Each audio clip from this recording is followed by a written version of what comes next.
अरे मोदी मूर्खा, तू सांग ना की डिझेल पाहिजे असेल तर कांदाही घ्यावा लागल. आणि नरेंद्र जो आहे हा सिलेंडर आहे. नरेंद्र जो आहे तो दलिंदर आहे, सिलेंडर आहे. प्रधानमंत्री नरेंद्र मोदी जी हे खरे धुरंधर आहेत आणि ज्यांनी आरोप केलाय ते असली दलिंदर आहेत. हा भांडकुदळ मोदी जो आहे हा सर्व आपल्या शेजाऱ्या पाजाऱ्याशी आणि जगातल्या सर्व लोकांची यानं खाजून घेतलेलं आहे, भांडणं घेतलेलं आहे. का राजा भोज और का गंगू तेली. काँग्रेसचा तीनपाट आणि झाकण झुल्या असलेला प्रदेश अध्यक्ष सकपाळ ज्याच्या जिभेला हाड नाहीये याला महाराष्ट्रामध्ये फिरून द्यायचं आहे का याचा विचार जरा आम्हाला आता करायला लागेल. अगर तू जास्त तुझी जीभ वळवळली तर ती जीभ हातात काढून देण्याची हिंमत ही भारतीय जनता पक्षाच्या कार्यकर्त्यांमध्ये निश्चित पद्धतीने आहे. आणि जो घेतला जाणार आहे कांदा हाही व्यापाराचा घेतला जाणार आहे. चीट भी मेरी, पट भी मेरी, आंटी मेरे बाप की. असा हे नालायक जे सरकार आहे हे फडणवीस जे आहेत तेही काय म्हणाले 2400 रुपये देऊ. हा पण असा गद्दार माणूस आहे की 2400 वरून उलटी उडी मारली आणि 1200चा बोलतोय. 1200 मध्ये राईस प्लेट जेवढे येतील तेवढे 2-3 खापर्यंत वेगळा विदर्भ होणार नाही तोपर्यंत मी लग्न करणार नाही. लग्न झालं का नाही झालं या बाबाचं. अरे जो विदर्भाच्या मतदारसंघातल्या त्याच्यावर निवडून येतो त्या लोकांशी खोटं बोलतो तो या महाराष्ट्राशी आणि भारताशी जगाशी खोटं बोलल्याशिवाय राहणार नाही. एवढंच सांगतो. ती शेख हसीनाबाई जी होती पंतप्रधान ती खुशामता करायला लागली, गयावया करायला लागली. मात्र या बाबांना ऐकलं नाही. बांगलादेशानं काय केलं, भारत आपल्याला अडचणीत आणतो म्हणून त्यांनी इतर ठिकाणून कांदा घेतला. श्रीलंकेने तेच केलं, इराणने तेच केलं. हा भांडकुदळ मोदी जो आहे हा सर्व आपल्या शेजाऱ्या पाजाऱ्याशी आणि जगातल्या सर्व लोकांची यानं खाजून घेतलेलं आहे, भांडणं घेतलेलं आहे. हा जोपर्यंत दलिंदर पंतप्रधान पदाच्या खुर्चीवर आहे तोपर्यंत भारताचा कांदा कुणी आयात करायला तयार नाही. आपण डिझेलच्या लाईनीत आहे आणि दररोज 50,000 के म्हणजे हजारो लाखो लिटर डिझेल जे आहे हे बांगलादेशात चाललं. अरे मूर्खा, असं म्हणणं योग्य नाही, मात्र दुसरा शब्द नाही. अरे मोदी मूर्खा, तू सांग ना की डिझेल पाहिजे असेल तर कांदाही घ्यावा लागल.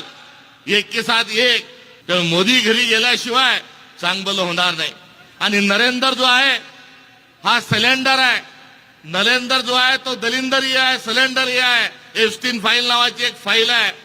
तो एप्स्टीनचं एक बेट आहे. त्या बेटावर लहान लहान मुलींचं शोषण केलं जातं, माणसाचं मटण खाल्ल्या जातं, वाढलं जातं. अशा या बेटात हा गेला होता का आणि हा तिथे जाऊन कोणता डान्स केला आणि यानं काय काय कांड केलं की आज हा ट्रम्पचा ऐकतो आणि सगळ्यांचं ऐकतो आणि भारताच्या माणसांचं ऐकत नाही. एवढाच माफक एक प्रश्न जो आहे, कारण आपल्या देशाचा पंतप्रधान हा घाबरलेला आहे. यानं काहीतरी असं काळं बेरं केलेलं आहे की हा डोळ्यात डोळे घालून पाहू शकत नाही. संसदेच्या डोळ्यात डोळे घालून पाहू शकत नाही, नागरिकांच्या डोळ्यात डोळे घालून पाहू शकत नाही, जगातल्या कोणत्याही माणसाची डोळ्यात डोळे घालून पाहू शकत नाही. त्यामुळे एक सिलेंडर पंतप्रधान याच्या माध्यमातून आपलं काही चांगलं होऊ शकत नाही. त्यामुळे कांद्याचा भाव जो आहे हा या सरकारच्या नाकर्तेपणाचं लक्षण आहे. एवढं काय म्हणाले ते हर्षवर्धन सपकाळ हे आता जेमतेम 1-1.5 वर्ष काँग्रेसचे अध्यक्ष झाले आणि प्रधानमंत्री मोदी साहेब 13 वर्ष गुजरातचे मुख्यमंत्री होते. 12 वर्ष या देशाचे पंतप्रधान, यशस्वी प्रधानमंत्री म्हणून त्यांनी काम केलं आणि या देशाला पुढे नेण्याचं काम केलंय, विकासाकडे नेण्याचं काम केलंय, आर्थिक महासत्तेकडे नेण्याचं काम केलंय, आत्मनिर्भर भारत बनवण्याचं काम केलंय. आणि म्हणून अशा ज्यांनी एक दिवसही सुट्टी घेतली नाही, राष्ट्र प्रथम नेशन फर्स्ट हा संकल्प त्यांनी केला आणि अशा या देशाच्या यशस्वी लोकप्रिय प्रधानमंत्री नरेंद्र मोदीजींवर अशा प्रकारची खालच्या दर्जावरची टीका करणं हे निंदाजनक आहे. त्याचा मी निषेध करतो. आणि खरं म्हणजे ज्यांनी आरोप केलाय, ज्यांच्यावर आरोप केला, प्रधानमंत्री नरेंद्र मोदीजी हे खरे धुरंधर आहेत, देशाचे धुरंधर आहेत, विकासाचे धुरंधर आहेत. आणि ज्यांनी आरोप केलाय ते असली दलिंदर आहेत. असली दलिंदर कोण आहेत? ज्यांनी आरोप केलाय. हा सूर्यावर थुंकण्याचा प्रकार आहे. का राजा भोज और का गंगू तेली असा प्रकार आहे. आणि म्हणून याचा निषेध करावा तेवढा थोडा आहे.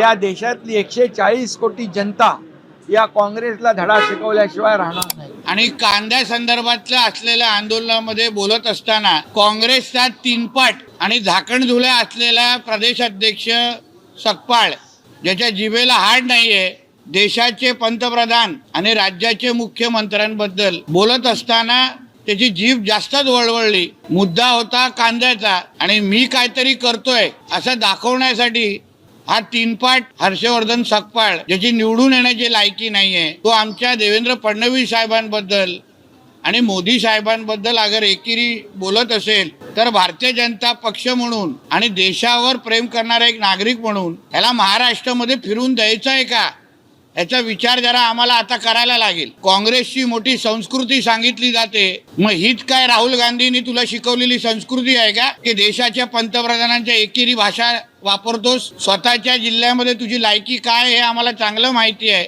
म्हणून कांद्याच्या नावाने अगर तू जास्त तुझी जीभ वळवळली तर ती जीभ हातात काढून देण्याची हिंमत ही भारतीय जनता पक्षाच्या कार्यकर्त्यांमध्ये निश्चित पद्धतीने आहे. म्हणून ह्या बाबतीची नोंद आम्ही सगळ्यांनी घेतलेली आहे. आता हर्षवर्धन सकपाळनी फिरत असताना थोडा आजूबाजूला बघून काळजी घ्यावी.